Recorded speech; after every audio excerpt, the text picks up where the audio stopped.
How you doing, folks? Welcome to another edition of the DadBodBible podcast, Real Men Talk, where I get to speak to guys that I find interesting or I feel have something worth listening to. And today I've got a world champion, actually, in kettlebell sport, David Keohan. David, how you doing, mate? I'm great, Paul. Thanks for having me on, man. Thank you for coming. Listen, I don't know you personally. I know you through Finbar, who you competed with. And I've found since anyone that Finbar sort of trained with my interest in kettlebells, I always tend to, follow them on Instagram and see what they're at. And I took a real special interest in how you train because I love your ideas. I can see you're into the minimalist style of training in that you don't believe in much equipment, but the results you get are clearly staggering. So for people who don't know you, can you just introduce yourself? Yeah, sure. Hi guys. Nice to meet you all. My name is Dave, and I suppose I started off in fitness. I think I talked about this in previous podcasts, but I started off in fitness only in my 30s. I came to fitness very late in life. I'm 41 now. I started any fitness of any kind at 32. And I began running because I was very overweight. I was about 16 and a half stone, in a bad place mentally and physically, just in a real bad way. And just started running and just went from there. So, I mean, after 6 months of running, then I ran my first marathon. And then I got interested in kettlebells, and I was lucky enough that I got to train and compete for my country. And along the way, won a few championships, European Worlds, and a few nationals as well. And ever since then, I've just been interested in strength and mobility as much as I possibly can. And because of COVID and lockdowns, I've just been training at the back over the last 12 months with rocks and about 4 kettlebells. But I've never felt stronger or more mobile, so it seems to be working. I suppose that's a basic start for me anyway. That was the most Irish way of explaining your accomplishments I have ever heard. The Irish have a great way of downplaying their achievements, and you have literally won a gold medal in downplaying your achievements. That was amazing. I didn't realize you only started 9 years ago. Oh man, I mean, like I said, I was so unfit. I was so bad that I remember seeing a photograph of myself. We went over to Manchester with my dad. He's a big Man U fan, and I was just sitting in this pub, and there was some fellas going around taking photographs, and they took a photograph of me and my brother and my father, and I was like, "Look at the state of you." Myself, Jesus Christ, you've gone so heavy, big red face, really, really bad blood pressure. I mean, I was diagnosed asthmatic. I was diagnosed high blood pressure, all kinds of acid reflux in a bad way, So that was my kind of a rock bottom moment at 31. And I just decided then, okay, you need to do something more. I mean, I had 2 young kids at that time. I said, you probably won't be around in 15 years' time to keep doing this, So that's when I just started running. I remember going down the next day down to the old Trafford Centre and buying a pair of runners and shorts. And I remember the young guy behind the counter was like, look at the state of this man coming in. You know what I mean? Big, sweaty redhead, stinking a drink. And I said, I just know, fuck it, I said, I'm making a start. And I went out the next morning when I went home and got 100 yards and had to turn back because I thought my lungs were going to fall out. I honestly thought I had asthma, but I didn't have asthma. I was really fucking unfit, really unfit. So after about 2 to 3 weeks of running every morning, eventually I was starting to get up around 2 or 3K. And that 3K, then eventually as I went out every morning, turned to 5K, turned to 10K, and eventually 6 months later I ran a marathon. So I suppose that kind of, that was my real start and a real kind of epiphany moment for me that if you set yourself a target and you really want to do it, there's nothing going to get in your way. If you really want to achieve anything, and you put your mind to it and you train for it, you can do it. And that really opened up a whole new world for me then, and then it was from then I progressed onto kettlebells and stuff after. Well, let me kind of dive into that a wee bit because I'm loving this. I'm sitting here going, whoa, I love hearing these inspirational stories because they are, all I've ever known you as is the guy who I so admire for his kettlebell finesse. I love the way your long cycle is. You just make the goals that I'm trying to achieve look like it's a warm-up. And what's blown me away now is you telling me that at 31 you were 16 and a half stone. So yeah, how did you do it? Because I work with the guys, my majority of my clients are guys, the 31-year-old version of you. And I struggle to try to articulate a way to get them to buy into the process and to understand the journey required and the sacrifice going to be needed and to embrace the fact that there is going to be struggle. How did you actually do it? Because it's easy for me to talk about it, but hearing from someone who's actually went through it is a completely different story. As in get onto the kettlebells and get on the Irish team and stuff, or just in general. You just said you turned 100 meters and then you had to turn back. Like, yeah, most guys would turn around and go, "Fuck it, there's no way I can do this." What was it? Why did you, or how did you decide, or what was it you were holding on to get you up the next day? Yeah, for me it was mainly my kids, you know, because I was like, I was in a bad way. I couldn't go out and play with the lads, you know. I mean, my kids were young at that stage. What was that, 10 years ago? They're probably only 4 and 5, you know, and I couldn't run around with them. I couldn't keep up with them, and I was just physically in a real bad shape. And I said, look, you're going to have to fix this, you know, because the doctor wanted to put me on all kinds of medication. He wanted to put me on nebulizers, wanted to put me on blood pressure medication, wanted to put me on this, that, and the other thing. And I was like, I'm only 32 or 31, whatever it was. I was like, I don't want to be taking pills for the rest of my life. You know what I mean? I want to getting fit help me in any way. So it was mainly it was a big drive, like with the kids was the main one. And then just like I said, I went out the first morning. It was horrible. You know, it was awful. You know, you go out and it felt terrible, and you felt almost ashamed of yourself. You know, I only got to the top of my estate, you know, which like I said was about 100, 150 meters. I had to turn around and come home because, you know, sweating and all that. But I was like, no, if you just do it, stick with it, you know, give it a chance. And like I said, lo and behold, like a month later, I think I was running about 3K, you know, stop and starting. And then maybe like a couple of weeks after that, I was up to a 5K run. And then you're like, fuck, man, this is great. I'm so happy I started. But the first couple of weeks are always going to suck, no matter what you do, no matter what sport you're in, no matter what you're trying, especially when you're coming from a bad place physically like that. The first couple of weeks will be horrible, but it's just like anything. You just got to fucking stick through it. That's all. And so you went from running, when you started realizing that you're capable of doing more. What came next? Kettlebell or yoga? Kettlebells came next. So it was like I finished the run and I'd injured myself in the run because like I wasn't strong. You know, I was gone from 16 and a half stones of shite to running to be up to about 12 and a half stone. But I was there was not much muscle tone there, you know what I mean? Yeah. I was just this running figure, this running body, so it was very, very narrow. So I finished the run. I'd injured my knee on the run. About mile 20, I think, or mile 18, I injured my knee and had to walk the last 6 miles, hobble the last 6 miles. And I was like, okay, I'm going to need to. I want to get stronger. I want to see if getting strong help me with this injury. And at that stage, like running had become such a part of my life, and training had become such a part of my life after those 6 months. Like I need to do something. I can't just not, you know, do anything and sit at home like with this sore leg. So I met Gan Power. You know Gan, GP Fitness, yeah. Right, Gan, okay. walking. Yeah, Gan's an old legend, you know. And Gan walked into the shop where I work, and he had this Kettlebell T-shirt on. He gets this really cool logo. And I was like, we got to chatting. I was selling him a bit of paint, and he was like, I was like, what's that on the T-shirt? He was like, it's a kettlebell. So what's a kettlebell? He come out and fucking I'll show you, you know. So we came out. I went out and done one of his circuit classes. And I think I was using a 12 kg, like a little blue 12 kg bell, and some kind of a hit class or one of those. And I went home, and I think I'd fucking pains my hamstrings for about 4 days afterwards. You know, from just swinging this 12. I was like, fuck me. That's some training, you know, that's hard work. And I really enjoyed the class. So I went back to the class, I think it was twice a week after that. Started getting a little bit stronger. And then I saw like Gan had a team. He was on the Irish team. I think he was competing at the Europeans that year, kettlebell sport. And he had an upstairs area in his gym, and all the lads were doing training up there. There was 3 lads, Keane Foley, him and another fella. And they were training 224s, jerk, minute on, minute off. And I was watching these lads lifting 2 fucking 24s, and I was like, here I am with a 12 or a 16, thinking I'm hardcore. And like, these guys are jerking 224s, like 10, 12 RPM, minute on, minute off. And I just thought this was unfucking believable. You know what I mean? It's like, I want to get in on that. I want that. I want to try this. I love to look at this sport.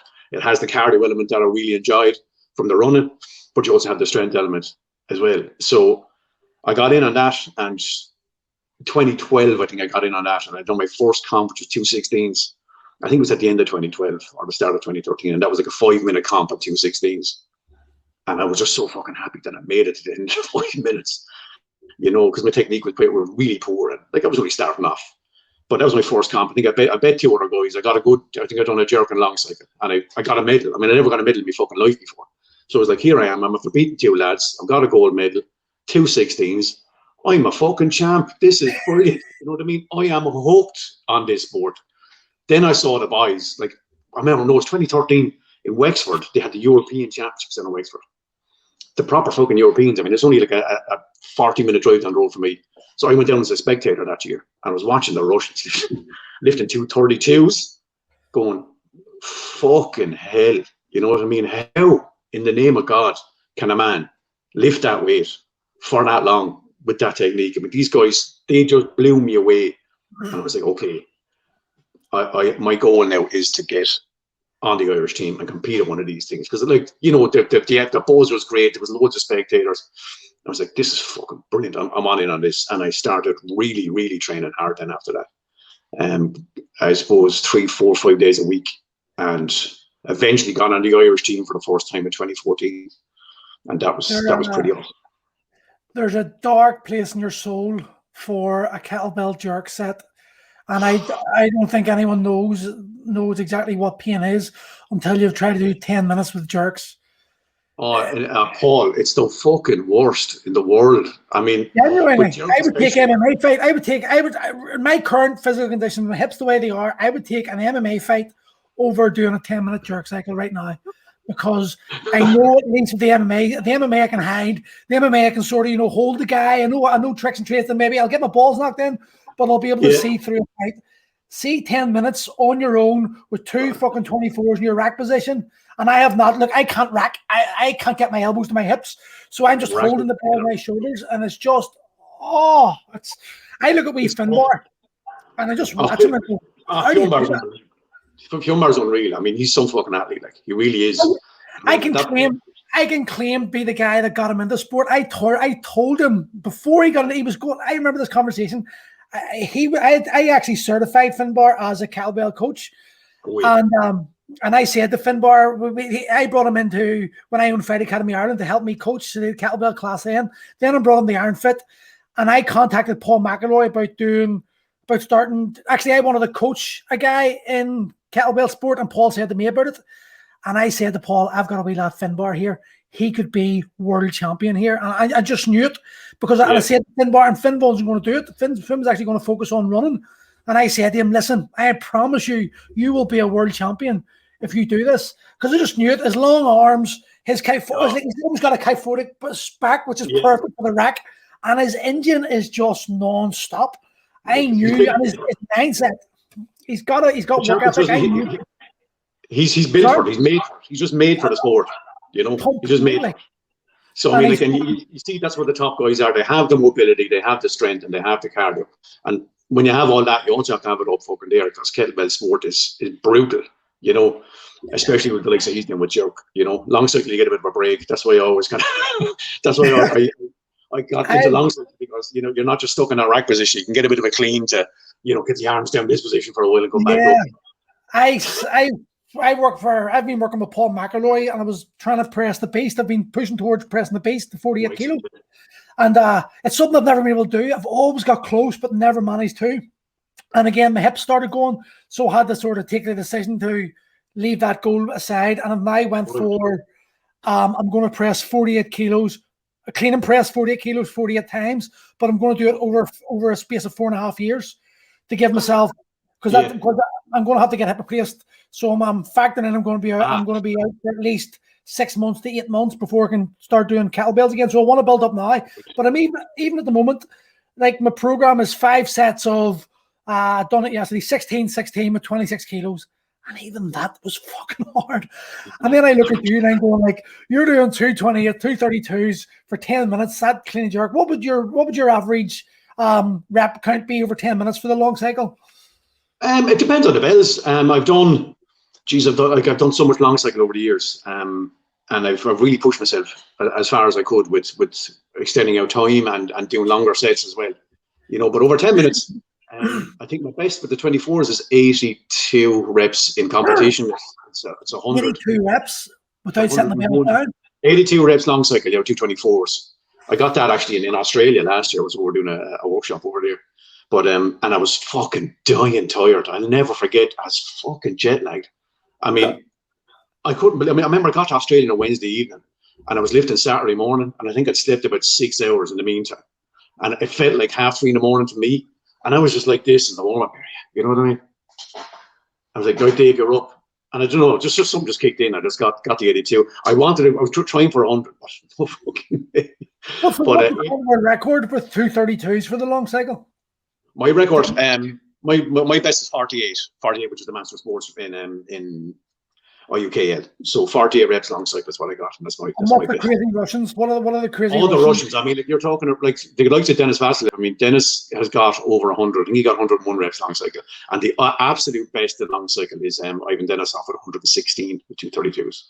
116 in 10 minutes. You know, ridiculous. And I saw him do it. I was over in Hamburg in 2014, and I saw him do it. And actually, he when he finishes, he does his bow and he walks off. He done his bow, he walked off, he got back on the platform, and he collapsed. I thought he died. Me and 2 other guys picked him up, lifted him back up, and he was just like, you know, because I mean, it's to do 116, even with a pair of 16s, go out and try it. You know, go out and do 11 or 12 RPM with 2 kettlebells for 10 minutes with any weight and tell me how it fucking feels. You know what I mean? And then you bump that up to fucking 232s. I mean, 6,400 and then 640, 7,000. That's over 7,000 kilo of volume in 10 minutes. In 10 minutes. You know what I mean? Christ. He's incredible.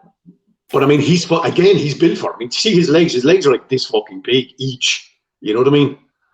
And that's what these guys have on a lot of us over here. These guys are coming from a big strength background. You know, a lot of them are.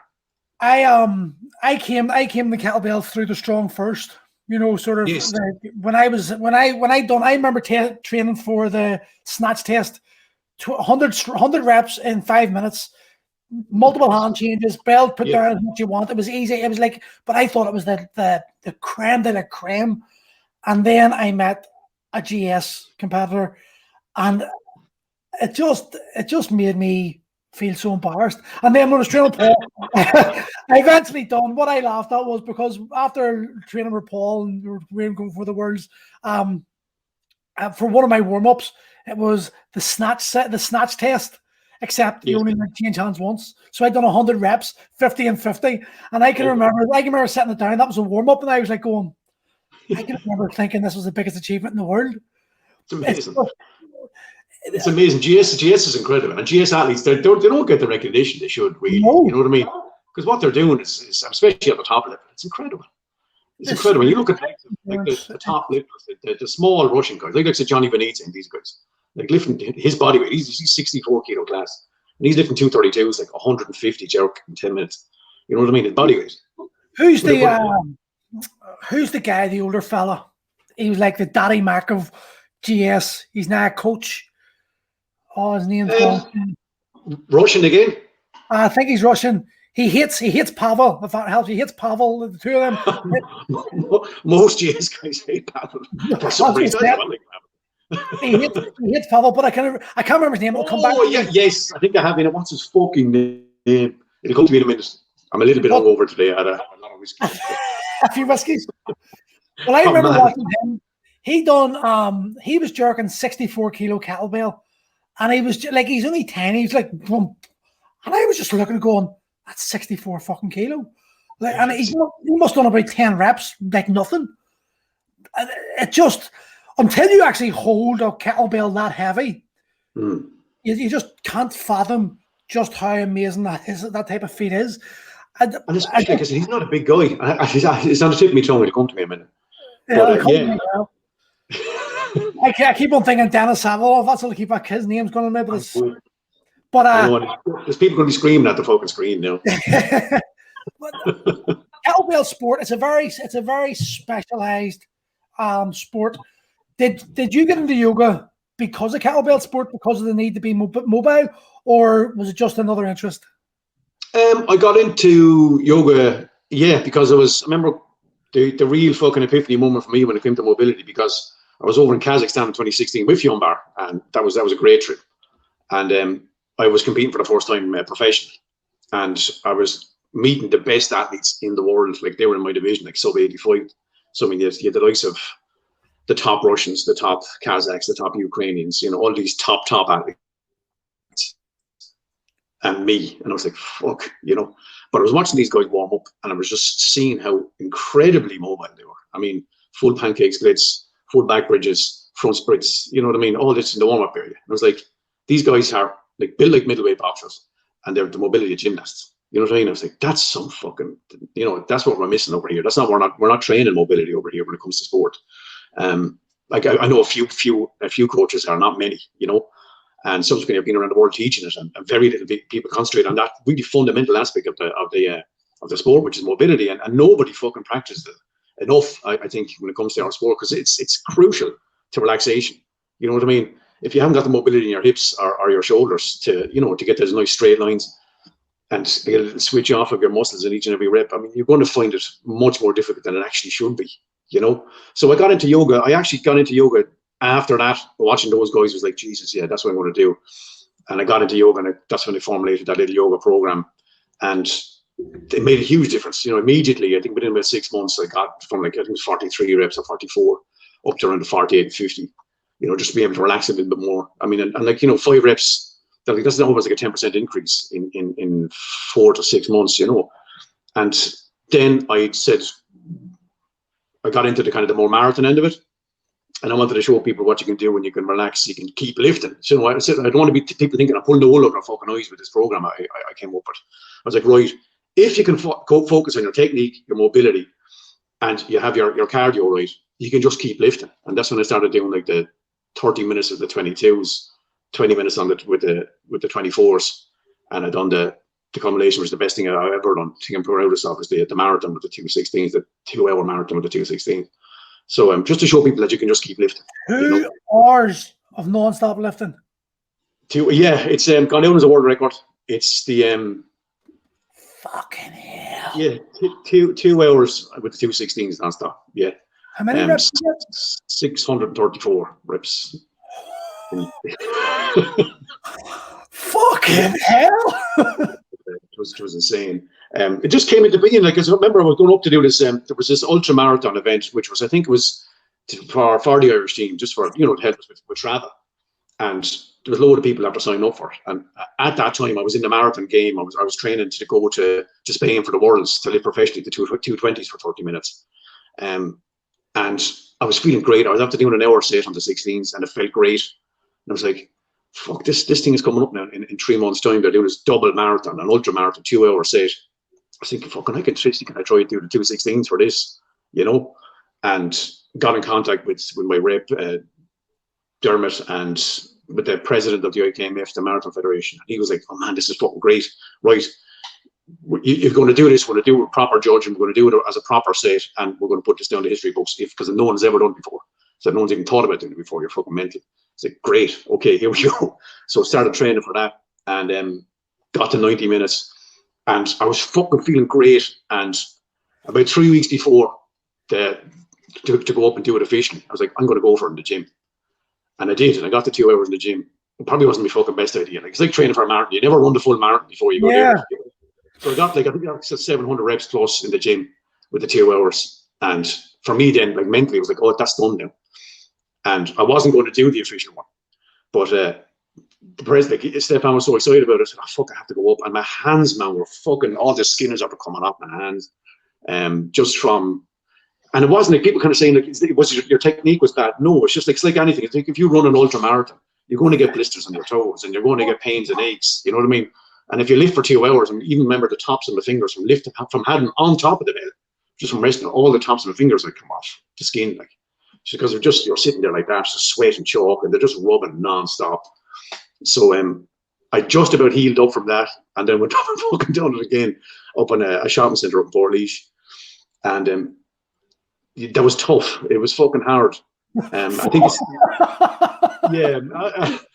it's, you know, it's there's lads like out there and they're trained to do 10 minutes, you know, with the 2:16s, and, like, you know, it's a great achievement when you do it. But, like, you know, try doing that 12 times in a row, like, you know, and not putting them down. You know what I mean? I'm blown away here. I didn't know you it was easy. Like, I was just going out at an easy pace. I think I started off about 6 or 7 RPM, and I came down to 5, I think, with the last 40 minutes. But it was just breathe, relax, make sure every single rep you get your relaxation in your quads, and you get your relaxation in your arms overhead. And once your breathing was right, and, like, the main thing was your head. I mean, it's mentally, it's probably the most tough thing you can think of doing, because I mean, you get to 30 minutes, and that's the IKMF standard. Like 30 minutes is that's the amateur males, 30 minutes, and like that's the only quarter way. You're like, fuck, okay, and then you get to 60 minutes, and you're like, I'm already really fucking tired. And I was like, you're only halfway. You got to keep going, and then 60 to 90. I really don't remember anything about it. And then just 22. Tell me about the conversations. In my head? In your head. I want to hear about this because yes, they're going to understand the conversations you have in 10 minutes. I want to know the conversation you had in 2 hours. When you start off, I mean, what I was breaking it down to was almost like 10-minute sets. And I'm so used to having a conversation in my head when I'm doing like GS sets, 10-minute sets, that like the first 5 minutes is the easiest, the rolling. 5 to 8, I call the hell minutes. 5 to 6, 6 to 7, 7 to 8, they call them hell minutes, and then you're into the final 2, and you're sprinting towards home, So every 10 minutes, I was kind of taking it as that, and then you're getting to 30, 60, and 90 were the big markers, So you get to 30, and you're like, okay, I'm feeling okay now. I'm feeling okay. I had a buzz around me. There was like lots of people kind of milling around the shopping centre, and I wasn't in the gym. I was training in the gym. I was looking at a wall. But there's people walking around you, something to focus your eyes on, take your mind off the pain, because the sorest thing for me was the extremities, the hands and the feet. The hands, because you're holding like 2 bells non-stop for 2 hours. Try it with 2 fucking cans of beans, and it's hard to hold that in your hands for 2 hours solid. And then because of the sweat and the nervousness and the excitement and all that, like sweating a lot more, so the chalk was starting to turn into like mush and soap, and then that was starting to pull at your skin in your hands. So the hands and the feet then, because they're constantly up on the balls of your feet, jerking and back down. So like you're like doing it's like a calf raise, every 10 seconds. You know what I mean? With 2 bells. So like your calves and the bottoms of your feet are fucking. Your feet just want to walk up by themselves. Especially I got to an hour and it's like, this is fucking hard. And I remember I just pulled a big load of skin just came off my palm. With a bad clean. I was like, oh Jesus Christ, I have to do another fucking hour. But like, just I was there, and like there was teams. What's that? At the hour mark. Just the skin just kind of came off, because I think I was chalking too much. So after that, I didn't take any chalk for the last hour, and that really helped. I think you could get away with it because again, it's lighter bells. It's the 16s. But from 60 to 90, I remember was tough. There was a guy lifting with me, Carlos. He was lifting a single 28. He was doing 28 kilo jerk for 2 hours, and he got to about 90 minutes, and he had nothing left to give. So he put the bell down, and the last 30 was hard then because no one is with me. So, but the balls are starting to get there. Then they're in the last 30 minutes. People are starting to cheer, and then people are starting to come over and asking him, "What's this fucking lunatic doing?" He's nearly in the last 20 minutes of a 2 hour set, and people are kind of starting to mill around. And then the last 10 minutes was like, oh man, I can't believe it, I'm nearly here. Like, and 10 minutes felt like no time. 10 minutes was like, oh fucking, it's only 10 minutes left. And then got to the last minute, and like my hands were starting to give. I was like, just whatever you do, don't fucking drop them now. Don't drop them now. Got to the very, very end of the last rep, and I was watching the last 10 seconds come down, and I was just holding, and went up for the last jerk. And I think there's a photograph I had in my profile picture with just the eyes closed and the absolute euphoria of finishing. It's like, when you run a marathon and you actually can't believe I can stop now. You know what I mean? I'm there, I can stop. And got the last rep and put it down. What a feeling. It was incredible. That's just mind blowing. I'm listening to this and I'm just like smiling, because I can't fathom that. 2 hours of non-stop clean and jerk. Yeah, it is for lunatics only. That's insane.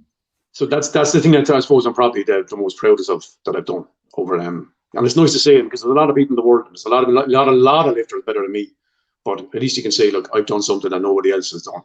No one else has even attempted it since. Even if someone else does it and someone beats your record, it doesn't matter. You were the first person to do it, and that alone, that's your history moment, and no one can take that away from you. Which is exactly like that's what I say to people. Is like, that's me Eddie Hall 500. That's me thing that I done. And like, there's guys out there who could really lift that in 1 hour, and I've seen guys like Evgeny Goncharov do like 530 reps in an hour with 2 16s. And if he wanted to, like, he could probably pass me by about 300 reps. But there's not many people want to stand in one position for 2 fucking hours lifting beds, as you can imagine. If you're going into something like that with the idea if you're competing against someone else, you're going to lose, because that is a pure you versus you type of. That's all, and it's just you, and it's everything's on you, and that's what I love about kettlebell sport. You know, I was never in that really, you know, but I was never a great team player when it came to sport. I always like to be kind of accountable to myself, you know. So that's why I love kettlebell sport. It's all on you, and you can't blame anybody. You've just said something that I really want to hone in on. You just turned and said it's about you. You know, you hold yourself accountable. Mm. Is that something you've cultivated, or has that been you all your life? Even when you were heavy, did you hold yourself responsible? Things had you got this determination, or is this something that just appeared? Yeah, I think it was always there in the background. Like I was into music and stuff, like growing up, and I was more music and art than I was anything else all the way through my 20s. And but if I really wanted to do something, like, you know, or learn something, or you know, achieve something in that regard, like I just sat down and done it. I mean, like sat down often and like just play guitar like for 3 or 4 hours and to learn a portion of a song, like a solo or whatever. You know what I mean? I'm part of bands for years. Just focus in and do it. But I never done anything physically like that before. So it was nice to kind of take that mindset and apply it to the physical end of it, because ever since then I really held myself accountable, and I've been pretty good at self-evaluation and what I need to do, you know. So I know if something, like if my internal or external rotation of my hip isn't great, I know what I need to do and I go out and do it, you know. Or if I want to train, if I want to achieve something, I just build up gradually, bit by bit, and do it and move on to the next thing. Like I set myself goals at the start of kettlebell sport. I wanted to do X, Y, and Z, and I've done that, and I'm out the other side of it now, and I'm doing other things. So it was nice to have, you know, a little goal and head for it, you know. I really figured this out on Friday when I texted you and said, would it be okay to talk to you at 8:30? And you went, nah, man, I have to get up at 4:30 and need me 8 hours sleep. And I came back to Gail and I said, that man is a fucking focused machine, because anyone who's going to go to bed at 8:30 on a Friday night and give up and then, you know, just no, listen, sorry, I can't do that because I need to do this. It's like, I just said, in my head, I went, that's why he is world champion, because that type of attitude is required, and 99.9% of us would not have that sort of mental focus. Do you get up at 4:30 every morning? 4:30, no. I'd say between 4:30 to 5:30, I'm up. And I come down every morning. My routine every morning, like since Christmas anyway, has been get up and do at least 100 push-ups and 100 under the table pull-ups or rows, because I don't have any row station. So I'm just under my table, pulling up under the table. So that's 100 and 100. I'll do about 100 air squats. And then I'll probably do 30 to 40 minutes of mobility, joint mobility, and a bit of yoga to finish off. So that would be my morning. That's amazing, because this is the real reason I started to really follow you, because over lockdown, you're very much sort of the person I want to be almost. Do you know, I love like, if I could do it, like, I love the way you just got a kettlebell, a guitar, and a stone, and your own body, and that's it. But you've just basically crushed. There's going to be lots of people hate you because you've just crushed the bullshit excuse of I have no equipment. And this is what I'm always trying to tell people. That is a load of balls. You have your own body. If all you've got is your body, you can figure out a way of getting yourself fitter. I think people who want excuses, and you've just crushed every excuse under the sun for these people. 100%, man. Look, I mean, you've got a body. So, I mean, look, you want to build up your chest, but I mean, do a few push-ups. Push-ups are easy. Start doing single arm push-ups and build those reps up. You know what I mean? Squats, you know, if you find air squats too easy, just do some fucking pistol squats. Or I'm doing sissy squats now lately, and they're fantastic for the quads and stuff. And like, there's ways and means of even just with body weight, of getting as strong as you possibly can be. And lately, like I said, I just got fucking 3 stones now at my backyard. I had 1 stone for the last 12 months and 4 kettlebells. And I've been just pushing myself, and I've never felt fucking strong with it. I mean, especially the rock lifting, man. I'm fucking hooked on that now altogether. I want to talk about that, so dude, because this is something that I've been.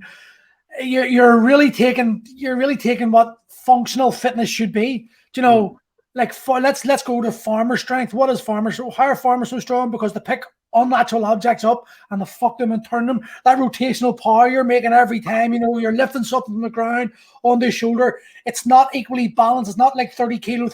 It's like a massive 60 kilo, but it's got different leverage points. So it's not natural to lift it, but it's the most natural thing I suppose you can lift.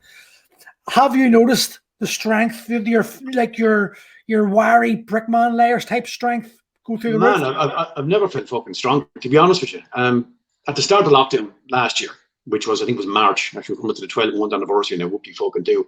But my wife, I met her in art college. She had this beautiful carved piece of stone that she done as a beautiful art piece on a pedestal out the back. And I was like, oh, that looks interesting. I wonder how much that weighs.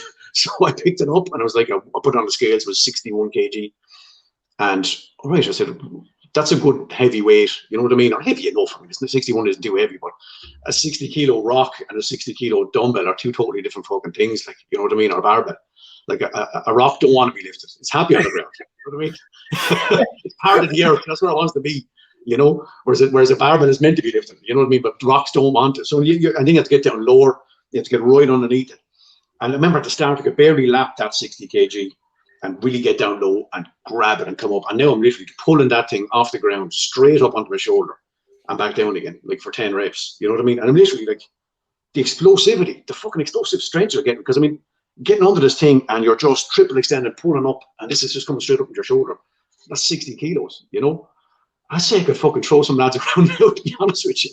Because you'd be right. You'd be right. Like sandbags, I think sandbags, rocks, and the human body, if you're lifting those three things on a regular basis, or one of those three things on a regular basis, you're going to get strong. It's like wrestlers. If a wrestler or a judo player ever grabs you, you feel this, it's a different strength. There's something about their strength that it sort of puts fear into you, because you just realize how weak and easily moved you are by these people. And I'd say stone lifting would be very similar, you know, just lifting that unnatural object, bang. And like I've been a bit of a geek watching you. Like I literally tune in, and you'd be one of the first people I'd go to see what you're up to, because I love watching your yoga movements. I am my mobility. I've got the mobility of a rusty gate, and I know that is that's my Achilles heel. And I actually said to Gail today, that's it. Today I'm starting some yoga. I keep on saying this, and I never do it, but I have to do it because I'm now in the point where pain's getting so much that it's hard. You know, it's hard for us fellas as we get a bit older, because we never did. I mean, like, yoga was never the thing. I mean, we're Irish, and it was like, you know, we're men, and like we're generally not into that kind of thing, you know.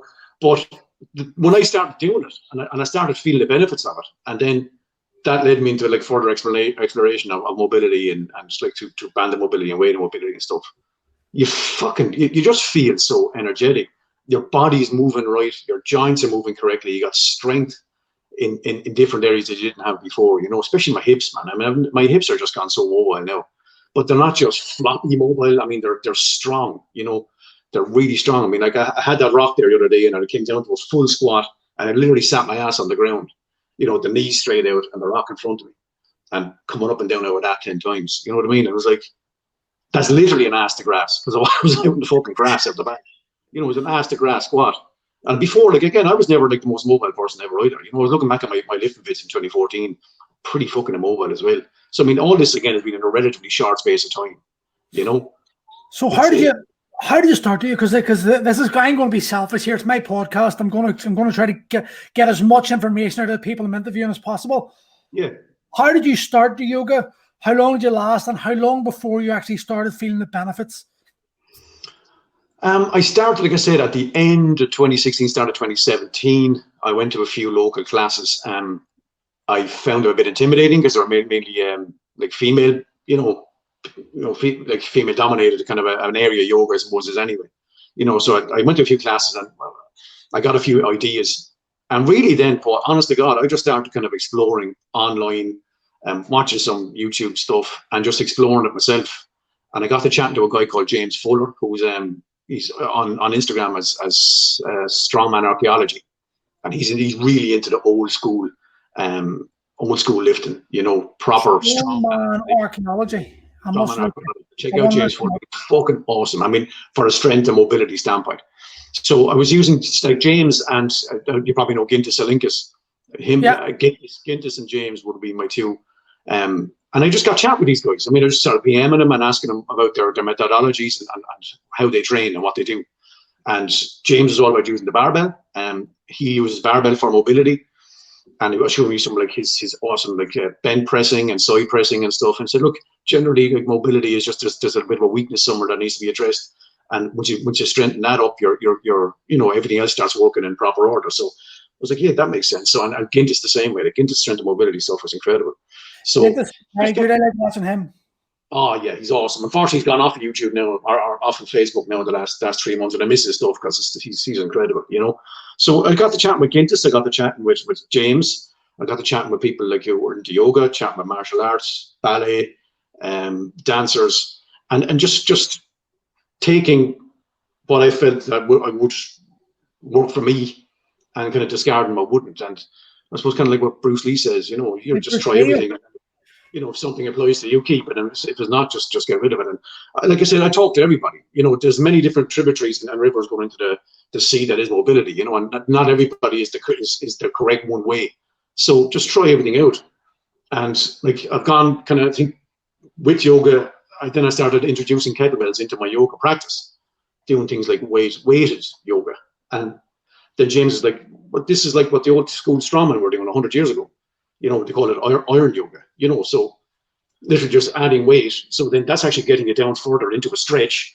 But then you got the strength of pushing up out of that stretch, so you're getting stronger in that joint or that area. You know, so that it's actually much better than just doing yoga by itself. Yeah. You're adding the strength element to getting in and out of these positions.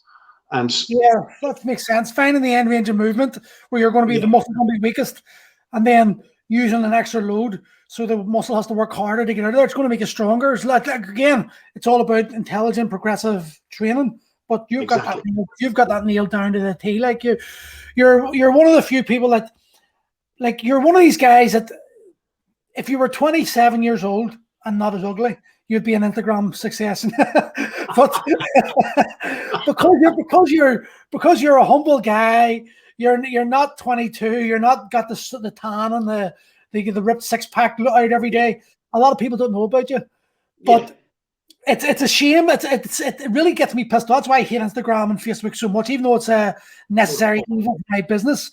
It's like the people who don't deserve the attention are getting it, and people who could actually do proper influential training and really inspire people to become better through smarter, easier options don't get attention, like yourself. I think people should be following you all over the place because your workouts and just what you're doing and your discipline, your iron discipline, is just inspirational for a lot of people. And I 100% agree with you with the with Instagram and stuff. I mean, if you're, you know, and it's awful, like with my kids, like what they're looking at growing up. I mean, you got someone who's doing fantastic content, like the likes of yourself, and you know, even like a coach who knows exactly what he's doing, and he might have, like, say 2,000 to 3,000 followers. And then you got an Insta model who's just showing her ass doing like glute popping booty workouts, and she's got like 21 million horny male followers. You know what I mean? Who all they want to do is climb up top of her. They don't give a fuck what she's doing, but she's famous because of that. You know, and this is so prevalent. You see it so much, and like, and some of the stuff online just really fucking gets me going. I'm like, what are you doing? You know, what the fuck is that even about? You know, all these mobility guys and all this fucking hand, all this fucking tweet and stuff. I'm just going to lift a fucking few rocks or something, will you? Stop giving me around. Copy big push. Hey, Mom, lift it. What do you think? Your kids, how old are your children? 15, 14, and 9 now. And they're all boys? No, 2 boys, girl in the middle. 2 boys, and girl in the middle. Yeah. So, do your boys, your eldest boy, he's 15, so obviously he's in the Instagram, Facebook, and the checks and all. Does he not see you as an inspiration, or does he see you just shut up? Not dad, no weirdo dad who just does all this mad stuff. But I mean, they've gone beyond that. They just like, that's what dad does. You know, I'm sure they probably think that's what every dad does. Goes out the back. Can you not get them like bought into your methods? Because as a 41-year-old man, you realize that when he hits 25, if he's doing this 9 years, he's going to be the stud. He's going to be everything he wants. You've basically got the recipe and the ingredients and everything he needs to build the cake that he wants to eat. Yeah, man, 100%. I hope it does. But I mean, like, then I'm looking at myself, like, I don't want to force him into it because, like, he's not really into it. Like, my daughter does taekwondo, and she's fine with that. And my youngest son, trying to get him into it a little bit as well, but they're just not into it yet, you know, just not into the strength. And like I said, I wasn't into it until I was 30 either. So I don't want to be forcing that on him. I'm trying to drag him out as much as I possibly can at the back, kick their ass with some kettlebells and stuff, but they just don't. You're wrong. I think if you tell them, listen, you lift these weights, trust me, the girls you fancy are going to be asking you out. That might You're, work. just going, you're going the wrong direction. Like, young, they think that they're dicks, so you got to fucking act and treat them like that. You know? And so, when did you get into the mace bell or the Gada? Because you don't even have mace bell. The mace. Again, I was looking at a lot of American guys were training with the mace in tandem with kettlebell sport because it's, you know, for shoulder health and stuff. And I was like, well, that's interesting. And Gan then got Mr. Mason, Rick Brown to come over to Tremor, to his gym. And I met him, and like, in fairness to him, he's a great passion for it. So that really started my interest in mace bell lifting. And then I started watching all the YouTube videos as you go down the rabbit hole, and I started watching the YouTube videos of the Indian guys, like lifting fucking everything up to 40, 50 kilo gadas, and these little, you know, guys, small little guys, you know, but obviously fucking incredibly strong. I mean, you put fucking 40 kilo at the end of a lever and you start swinging that around. I mean, imagine what that guy got to fucking hold you, like, you know what I mean? You'd be over a wall before you fucking knew it. But so like, I was like, okay, that's an interesting tool. So then again, I didn't have access to any of them, so I just made it. You know, I got an old paint can, 5-liter paint tin, stuck a fucking shovel handle in it with a few screws, filled that full of concrete, and then I had a 25-pound Gada, and I was like, okay. And at the start again, that was very hard, and I'm just swinging that around with one hand, no problem at all. But the strength and the, you know, again, it's the full body workout. It's the hips. You're throwing that over your shoulder. The shoulder mobility and all that. I have coined something. I've coined it because I think women, and I call it mace waist. So like, you know, to try to get women into it, because you know how what a mace bell's hitting more than anything. With hit the shoulders and your upper back, the shoulder girdle, they hit your waist and hit your bingo wings. That's basically what girls don't want. Girls want a nice little slender waist. They want nice low toned arms. They want nice shoulders, nice back. So I call it mace waist. If you do the mace bell often enough, you're going to have fantastically sculpted arms. You're going to have great shoulders, healthy shoulders, and you're going to have a lean, strong torso with that rotational power element, which is just not trained in anything. It's incredible, and I mean, it's so unique because I mean, there's nothing like it. You know, I can't think of anything else like it. Probably you got your clubs. I mean, I got in then again going down the rabbit hole again. I got a friend of mine to make me some Persian meals. So like I have the Persian meals now. I have the Indian clubs, and I have the mace bells, the 3 mace bells at the back. I want to get myself a set of Indian clubs and a good set of Persian meals because I want to get a Persian board, and I'm going to make myself a Persian push-up board as well. Yeah. I think that Persian yoga, man. The Persian yoga is awesome. You know, it's fantastic. Is that the one? It's been the one I'm thinking I'm going to go down the route more than anything because I'm watching that guy. What do you call him? Persian. It's just Persian yoga. Yeah, but you see him online. Yeah. I can't think of his name. He's phenomenal and he's just so strong, but he's lean and healthy looking. And I think that's what as you get older, you start realizing, like, you know, like Arnie Schwarzenegger, like, my God, he's a ride as far as like symmetry goes and seeing, but there's something to be said about, you know, training for health and yoga, the likes of yoga and the ancient Indian style training methods. They bring in a spiritual element of breathing. It's like Russian Sistema. I like these traditional martial art almost basis. You know, where it's not just about lifting weights for sake of lifting weights. There's a method behind it. There's a reason behind everything. You're focusing on a greater goal, shall we say, than just lifting the weight. And I find the Gada I haven't used the Gada. Actually, I only got a mace bell, but I find that, like, I call it moving meditation because you have to go into a zone. It's going to be a long time. You're not going to just do 10 reps or something. You're going to do it for high repetition, and it's all about finding that rhythm and finding that breathing pattern, which sort of puts you into a different energy system or a different energy level frequency. Paul, you're hitting the nail right in the head. I mean, and that's the same thing with long cycle, and when you're doing any of the longer sets, like I said, once you get into a flow state, and that's what you have to do when you go into a longer set. But you're breathing anatomically, you're breathing with the lift, so everything just starts to move. You start to get into this muscle memory pattern that you're just breathing, you're just moving, you're just lifting, and all of a sudden you're looking at the clock and, oh shit, there's 20 minutes gone. I didn't even feel that. You know what I mean? You go into a different zone.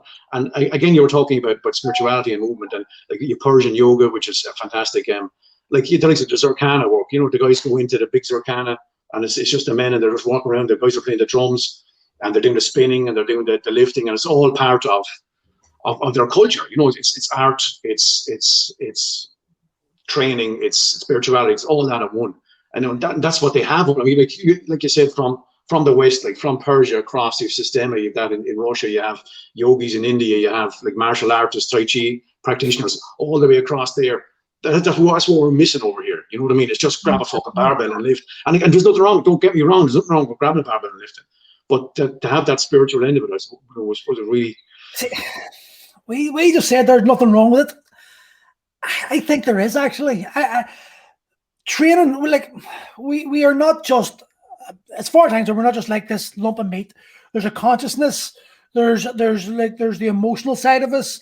There's the physical side of us, and the West all just seems to focus on the physical. It's like the yin and yang. There's too much yang and not enough yin. Do you know what we need? And we're embarrassed to almost talk about emotions. We're embarrassed to talk about spirituality. It's frowned upon because, you know, we're a scientifically based society.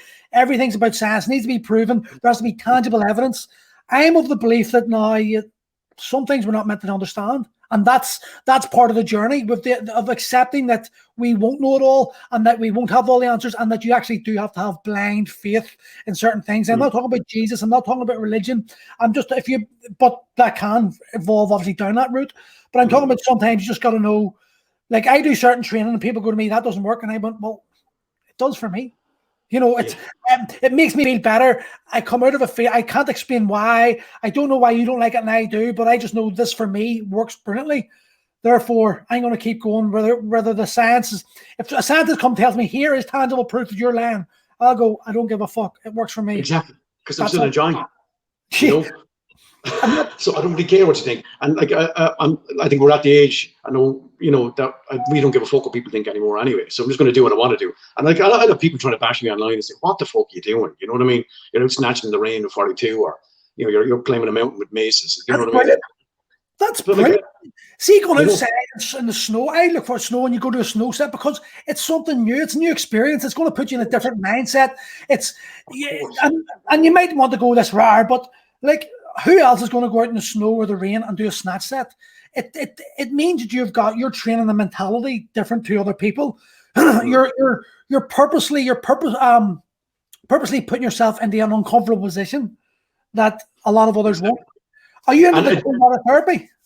What's that? Are you into cold water therapy as well? Are you? Oh man, but like this people are going on about this, and like I've been swimming in the sea since I've been a kid.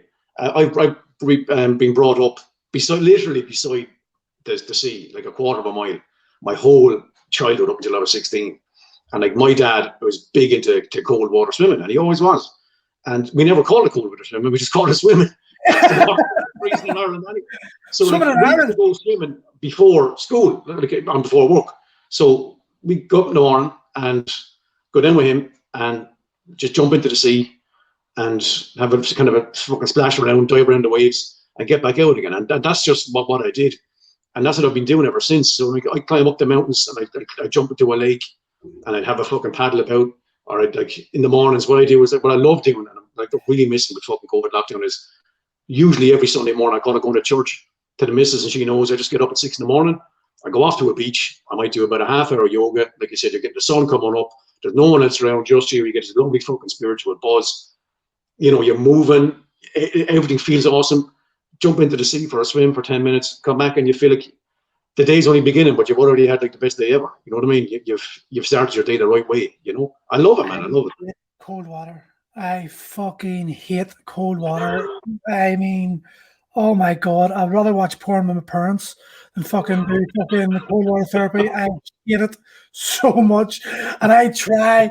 It's like I do it once a year. Every New Year's morning, I meet my mate's the stamina instructor Martin, and he brings me into the cold water, and for that entire 3-4 minutes, I'm just going, and I'm calling them on.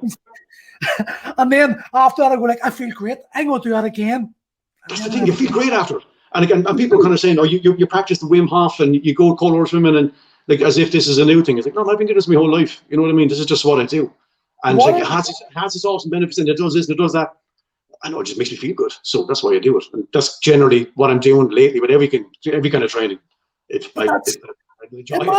Imagine like we took away the Instagram influence, and people trained like they did, like even 20 years ago, just because it was good for them. They enjoyed it. They weren't comparing themselves. Some people like running, other people liked weights, but whatever it was that done it for you, you just done it regularly, and you didn't follow the crowd because the crowd are telling you this is the latest thing. Do you like I'm laughing because all the personal trainers now, it's all over Instagram. Everyone's doing cold water therapy and they're doing Wim Hof and they're talking about like they're experts. And I'm saying to myself, well, I've been doing the breathing stuff from martial arts all my life, really got into it with Systema. And now you're fucking 28 and you've done three cold water therapies and you're on Instagram, you've got 100 likes, you're now a fucking expert. Get the fuck out of my face. Man, you hit the nail on the head. I'm the exact same. Like, just fuck off, kid. You don't know what you're talking about. You know what I mean? It really wrecked me. But you know, I'm also taking this as part of the training for me.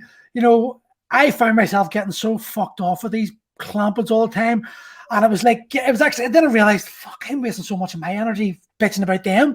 You know, instead just embrace it. At the end of the day, just let them fucking have it. Let them have it and just keep doing what you're doing, you know? So how's it all with you, man? How's training with you? What are you at lately? What's your all I'm doing at the moment is the program that Paul's given me. I'm having to listen to my body. This hip problem I've got is making me really wake up to what I've got to do. I was talking to Andy McKenzie, you know, a good friend of mine, a trainer, and I opened up to him a bit about my problems in my hips and how I was feeling about it because it was getting me down badly. And as he turned around, he hit the nail on the head for me. He said to me, listen, Paul, you need to stop comparing the 100% Paul to the Paul who's 30% at the moment. It's like, because I'm living about a 6 to 7 out of 10 pain just constantly in my hips. And he's like telling me, it's good to hear from other people. Sometimes, you know it yourself, but then you'll get swamped by your own bullshit and your own ego. And he just said, Paul, you can't, the 30% Paul, you're working at 30% here. You cannot be comparing yourself to what you could do at 100% Paul. It's like, you've just got to accept you're here. And then you've got to now take steps to get to 35% Paul and not focus on the 100%. And it was a really good, the way he verbalized, articulated to me. I was like, fuck, that makes so much sense. That's why I need to hear from someone else to make myself actually considered. Because, you know, you can talk to yourself all the time, but you've got like 35 schizophrenic personalities in your head telling you different things. When you hear someone who's rational, someone who's actually experienced and can see it from a different angle, and he articulates the same sort of thing you're thinking, but better, it just does wake you up. So I have dropped my kettlebell training back right down. I'm only using 26 kilos, which isn't heavy for me at all. I can do 26 pretty comfortably for 20, 30 reps, you know, pressing. So I'm allowing myself time to expand. And I'm also with Andy. Andy does my programming for my mobility and conditioning.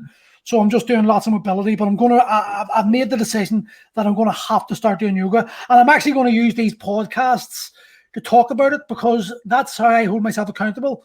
I'm egotistical. I am egotistical. Everyone's egotistical. But if I think that other people are watching what I'm doing and after me saying something, I'm more likely going to continue it as opposed to if I just say it to myself and then tomorrow I don't feel like doing it, I'll just say no. If I think someone's going to call me out my bullshit, I'll go, fuck, I better do this. That's how I keep an eye on it. Don't worry. I'll be fucking sending you a message when you go for weeks. 100%. See if you see me put a post up and you say, "Here, where's your yoga videos?" Then I'll be like, "Fuck," and I'll have to start doing it just to shut you up because I'll be like, "Fuck you! I'm going to show you. I'm doing this." And it's how I work. And I think that's actually one of the crucial things.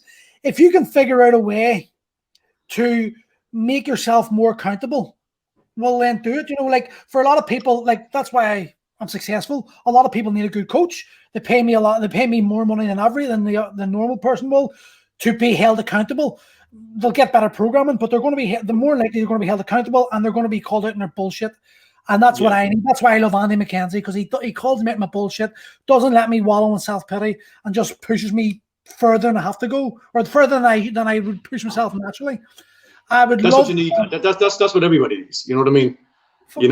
Call people out in their bullshit a little bit more. But that's why I asked you about that's why I was so interested. When you told me that, I was so interested in hearing how you do it because you don't need anyone to hold you accountable. You hold yourself accountable. And that's the journey I'm going on now. I'm trying to figure out, I'm asking, see people like yourself, people who I actually admire highly because of your self-drive. I want to know your secret sauce because the more people you talk to, the more I speak to people like yourself, the more it's going to influence my own pushing, because I'm realizing that I'm not holding myself up to a standard that is like, do I want my children? Would I be proud of the person I am today if my children are watching me? And the answer is no. I'm carrying at least 2 stone of fucking belly fat. I'm looking at myself in the mirror and I'm fucking disgusted. You know, you look in there and you go, you fat bastard. And then I look back, the photographs it was like 3 or 4 years ago. Yeah. And I remember thinking I was fat then. And I'm now looking at those photographs going, that's where I want to be right now. I want to be in that. I'm going to be back there. And it's that comparison, but it's only when you get to these points. And this podcast is actually, it's helping me get to these points better, because lockdown has locked us away from each other. This is what I started these podcasts for. I wanted to start talking to people. I wanted like meaningful conversation with people, you know, rather than just the bullshit. How you doing? What's a crack? See you later. I wanted to actually get in, you know. That's what we're all missing. We're all missing. Like, we're all missing the social end of it. You know what I mean? We're all locked in cages, and like, it's not natural. We're especially for Irish people. You know, we just love the chat. We love the stories, and you know, it's been tough. And like I said, for holding people accountable and stuff, it's been very hard for people as well, to keep up with their training and stuff. You know what I mean? Because a lot of people, like, their whole thing was going to the gym. You know, and it was for me. I mean, Jesus, I went to the gym 3 days a week for 10 years out of gas gym. You know, and then that's gone. So then you kind of have to reevaluate and take stock and try and do something at home. Now, I'm lucky that I had a little bit of stuff here. Like, I had a few kettlebells. But then like, you have to make do with something else, you know, pick up a stone. And some people haven't got that motivation, you know. See, this is the thing. This is a hard one for me, right? Because I understand, like, okay, we're living in a world of chronic stress. Lockdown, what you believe about COVID is up to you. Most people know my beliefs on it. Like, I've been pretty vocal on what I believe it is. Yeah. But I do believe this is part of the world government's way of introducing one world government control. And in order to control people, they've got to break the will. And locking people away from other people, from family members, from the things they loved, that is breaking their will. But it also presents an opportunity for people to realize they're capable of more than they believe. Because ultimately, the only thing you control are your own actions. You can't dictate what the world's going to do. You can't. We haven't got any control. It controls an illusion in that sense. You know, lockdown showed that our jobs aren't secure, our houses aren't secure, life isn't secure. The only thing you've got is the here and now and what you can currently do at this moment in time. Have you got the ability to drop to the floor and do 10 push-ups? If you do it. Have you got the ability to drop down and hold a 10-second plank and work from that point? Ultimately, we have all got the ability to start our fitness journey without the need of anyone else. It's just about doing something. You go out for a walk for 30 minutes, and it's this emotional crutch that people use. You know, oh, I can't get to the gym, therefore I can't train. Therefore, I will go back to the old me. Therefore, I need some food to make myself feel better because I'm so fat and ugly and I hate myself. And it's down the spiral goes. Yeah. What conversation you have in your head, and how can you change that conversation? Because this is where it begins. Everyone needs to understand it's in this point here, right in the skull. That grey matter in between your ears is what dictates whether you're going to be an amazing guy in 12 months or an absolute mess. That's it. I mean, like, I was talking to one of the guys I'm coaching online, and I said, I'm going to come out of this lockdown like a fucking man bear, a big hairy fucking man bear of strength, because that's what I'm going to do. You know, I just made that decision, and it doesn't take much. And again, people don't just frame me up on Instagram or something if you want to like, cut through the bullshit, because like I said, I'm there. I couldn't figure out how to do a bit of back work because I didn't have the gear. So right, I'm going to hang from underneath my table and do some rows. I mean, there's so many different things you can do if you just use your imagination. You know, so many different things. What you can do for pull-ups if you have no bar. It's not ideal, but it does work. Like something soft, like a fluffy towel on a wooden floor, hands flat on the floor, and just pull yourself along the floor and then push yourself back and then pull yourself down. That's activating the lat. Do you know, is it as perfect as a pull-up bar? No.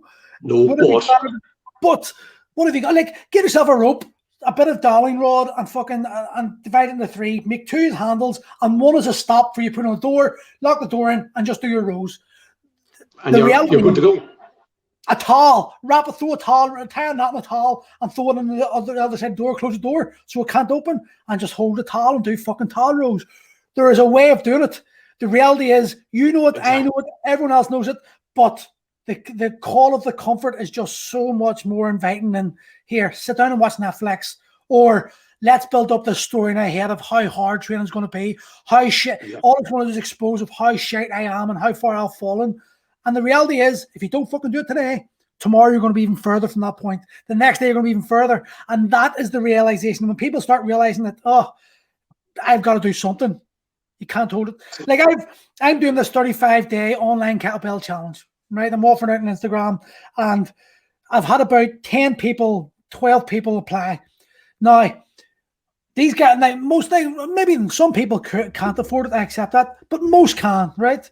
The reality is, a lot of them use the price as a way to get out of actually doing it. For them, a plan for it, or hey, can you give me more information?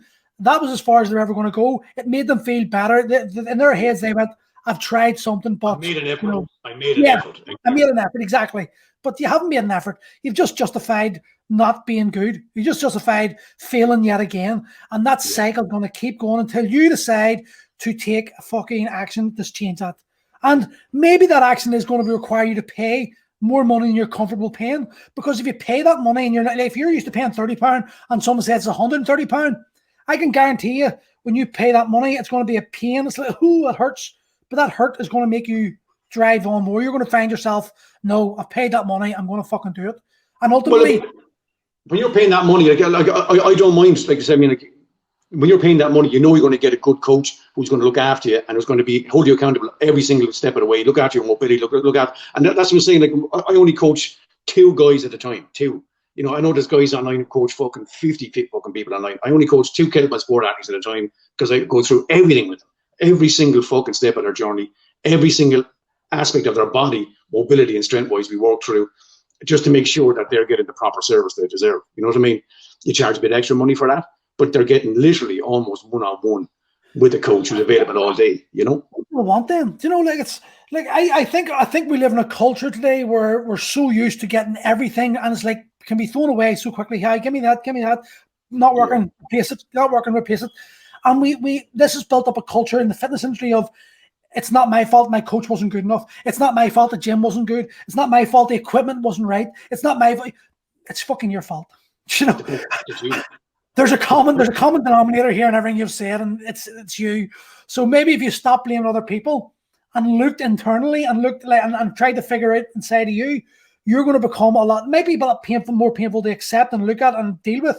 But ultimately, 6 months, a year down the line, you're going to be closer to that guy you want to be than you are today.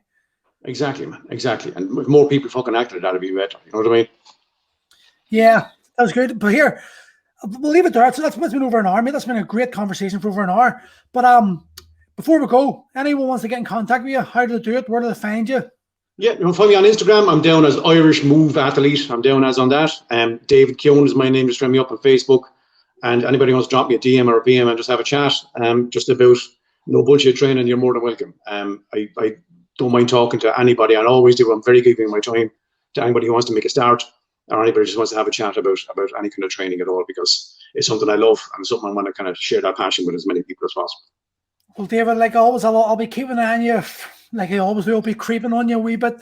I've got a bit of a man crush on your abilities. So I'm jealous. I look forward to seeing your more yoga movements go on and trying to maybe copy them one day. But David, thank you very much for your time. I appreciate that. And thanks a million. Thanks a million, man. A real pleasure. Thanks for the chat. I really enjoyed it, man. Well, I enjoyed it, mate. Thank you very much. Speak to you soon, buddy. See you, Paul.